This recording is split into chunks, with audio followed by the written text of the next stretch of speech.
আজকের আপনাদের সাথে শেয়ার করব একটু অন্য রকমের ডিমের কারির এই রেসিপি। আসসালামু আলাইকুম viewers, welcome back to my channel.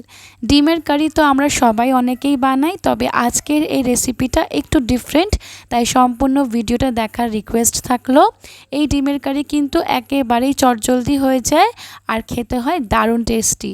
So আমি এখানে নিয়ে নিয়েছি ডিম, আর এখান থেকে আমি 5টা ডিম আর 4টে আলু প্রেশার কুকারে সেদ্ধ করতে বসিয়ে দেব। প্রেশার কুকারে আমি 4টে হুইসেল হলে গ্যাসটা বন্ধ করে দিয়েছিলাম, আর ঠান্ডা হয়ে গেলে এটাকে খুলে দেখে নিচ্ছি। দেখুন একেবারেই খুব ভালোভাবে সেদ্ধ হয়ে গেছে।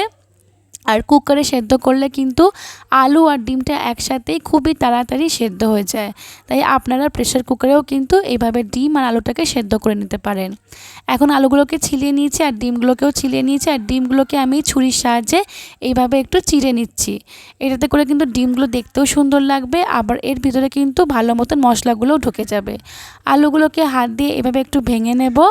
এই ডিমের কারিটা কিন্তু খেতে অসম্ভব মজার হয়, আর সবথেকে ইন্টারেস্টিং হচ্ছে এই ডিমের কারিটা একেবারেই তাড়াতাড়ি চটজলদি হয়ে যায়। কমপক্ষে আপনাদের 10 থেকে 15 মিনিটের মধ্যেই কিন্তু এই ডিমের কারিটা রেডি হয়ে যাবে। ডিমের মধ্যে দিয়ে দিচ্ছি নুন হলুদ, হাত দিয়ে একটু নুন হলুদটাকে ভালো করে মাখিয়ে নেব ডিমের সাথে। আর এখন এগুলোকে আমি তেলের মধ্যে ভেজে নেব। সো খুব ভালো করে এখানে মাখিয়ে নিয়েছি, আর আমি এগুলোকে সর্ষের তেলের মধ্যে ভেজে নেব।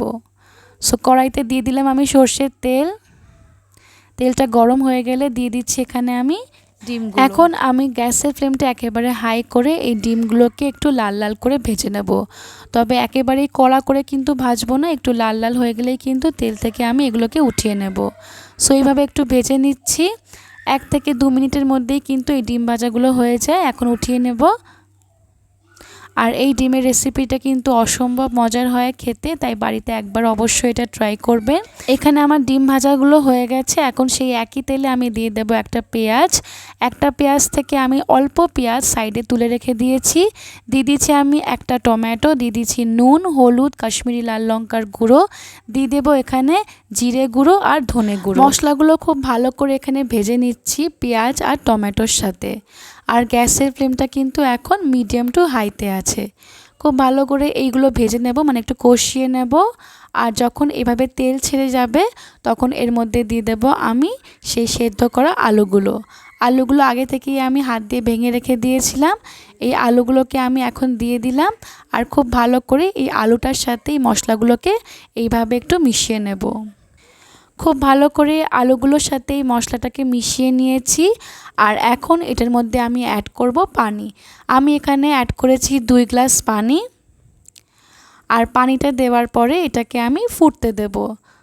এটাকে ঢেকে রাখার কোনো দরকার নেই, আলুটা যেহেতু আগে থেকেই সেদ্ধ করা আছে, তাই এটাকে ঢাকার কোনো প্রয়োজন নেই। এই ডিম আলুর তরকারিটা কিন্তু একদম চটজলদি হয়ে যায়, তাই হাতে কম সময় থাকলে আপনারা এইভাবে চটজলদি কিন্তু এই রান্নাটা করে নিতে পারবেন।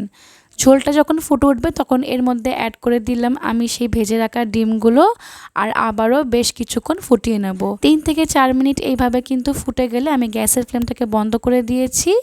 আর এই রান্নাটি কিন্তু এখানেই শেষ নয়, এটা স্বাদটা বাড়ানোর জন্য আমি আবারও একটা স্টেপ করব। এখানে কড়াইতে দিয়ে দিচ্ছি আমি আরও কিছুটা সর্ষের তেল।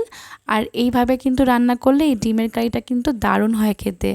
দিয়ে দিচ্ছি এখানে একটা তেজপাতা, দিয়ে দিচ্ছি আমি দারচিনি, দিয়ে দিচ্ছি 2টো এলাচ আর একটা শুকনো লঙ্কা মাঝখান থেকে এইভাবে ভেঙে দিয়ে দিচ্ছি। দিয়ে দিচ্ছি এখানে অল্প পেঁয়াজ, যেটা আগে থেকেই আমি তুলে রেখে দিয়েছিলাম। আর দিয়ে দিচ্ছি এখানে থেতো করা রসুন।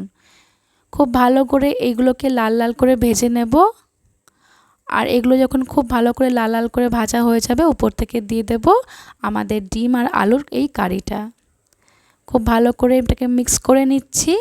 আর এটাকে কিন্তু এখন বেশি ফোটাবো না, ব্যাস এরকমভাবে মিশিয়ে নিয়ে আমি গ্যাসের ফ্লেমটাকে বন্ধ করে দিয়েছি। রেডি টু সার্ভ আজকের আমার এই ডিম আলুর তরকারি। খেতে হয় দারুণ মজার, আপনারা এইভাবে বাড়িতে একবার ট্রাই করবেন। সো এখানে আমি সার্ভ করে নিচ্ছি, আর দেখে নিশ্চয়ই বুঝতেই পারছেন এটা কতটা টেস্টি হয়েছে। যারা ডিম খেতে পছন্দ করেন তারা কিন্তু এইভাবে একবার ডিমের এই রেসিপিটা বানিয়ে দেখবেন, এটা খেতে অসম্ভব মজার হয়। হাতে কম সময় থাকলে বা হয়তো কিছু খেতে ভালো না লাগলে এইভাবে ডিমের কারিটাকে বানিয়ে আপনারা একবার ট্রাই করতে পারেন।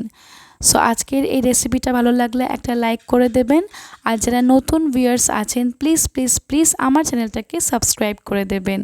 সবাই ভালো থাকবেন, সুস্থ থাকবেন, টেক কেয়ার, আল্লাহ হাফেজ।